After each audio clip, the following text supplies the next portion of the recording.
This is a national emergency. Our work here will ensure a peace mankind has never seen. The world will remember this day.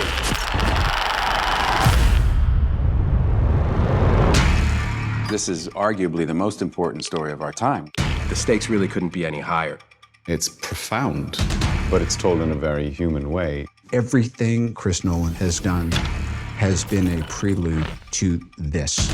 This is not a film, this is an experience. It is a heart-in-your-mouth thriller. I've been interested in Oppenheimer's story for a long time. At some point, I learned this key piece of information that in the lead up to the Trinity test, they were dealing with the very small possibility that when they pushed that button, they would set fire to the atmosphere of the Earth and destroy the entire planet.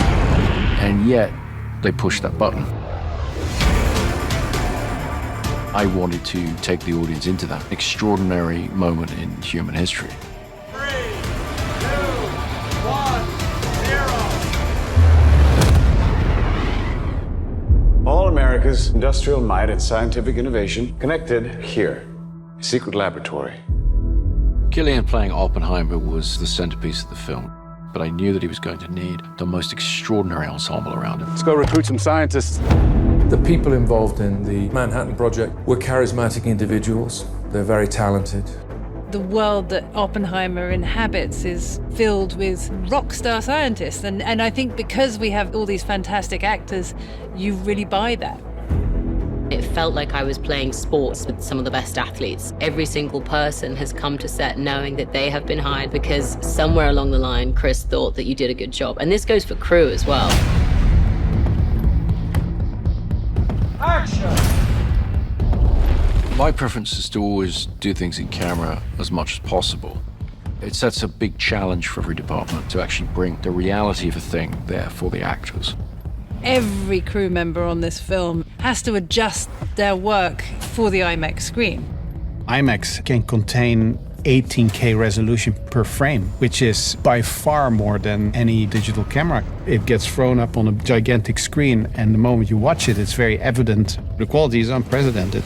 This is a story of America in the 20th century, so I think it can be painted on that big of a canvas, and what better way to do that but with IMAX cameras. Why would we go to the middle of nowhere for who knows how long? I always try to use real locations as much as possible. With location shooting or sets, the more things can just be real, the better they're going to feel to the audience. There's almost no studio work on this film. Everything is location. The sets were built in such a way that they felt incredibly authentic. We built our Los Alamos at Ghost Ranch, New Mexico, which is along the same mountain range that Los Alamos proper sits on.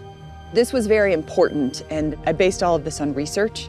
We built all of these buildings 360.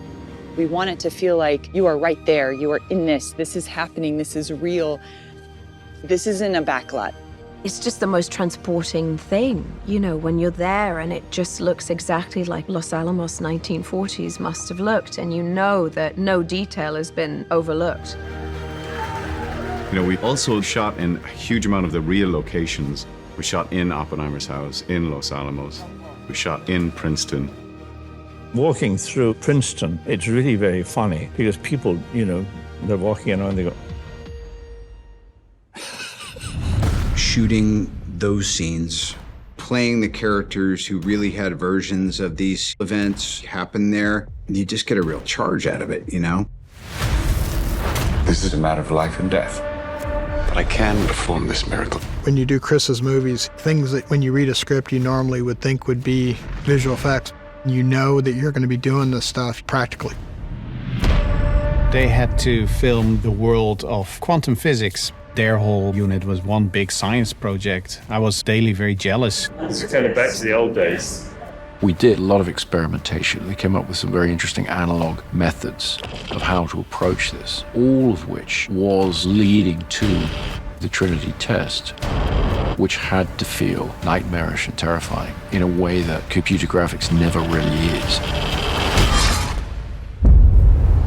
What we were able to get into the finished film, to me, is extraordinarily beautiful, but also very frightening. Working with this whole team was such a great camaraderie, and with the commonality of we are going to get this in camera. I love Chris's dedication to that. It really speaks to Chris and the way he directs. All of the energy goes around the camera. Like, we're all here to do the same thing. Chris makes films for theaters, for movie-going audiences. You know, so you want to see that as it's designed to be seen. Watching this very different sort of film on that big screen, it sort of makes you gasp. You're right in their experience. This is, I think, a definitive moment in the history of modern filmmaking. Do yourself a favor and go see this on as big a screen as you can. With the sound design and the score and the emotionality of it, this is an unforgettable, unmissable experience in a theater. You are the man who gave them the power to destroy themselves. We made Oppenheimer on the largest scale possible because the idea is to come and experience this. His story is monumental and epic and extraordinary. It really has to be seen on the big screen to be believed.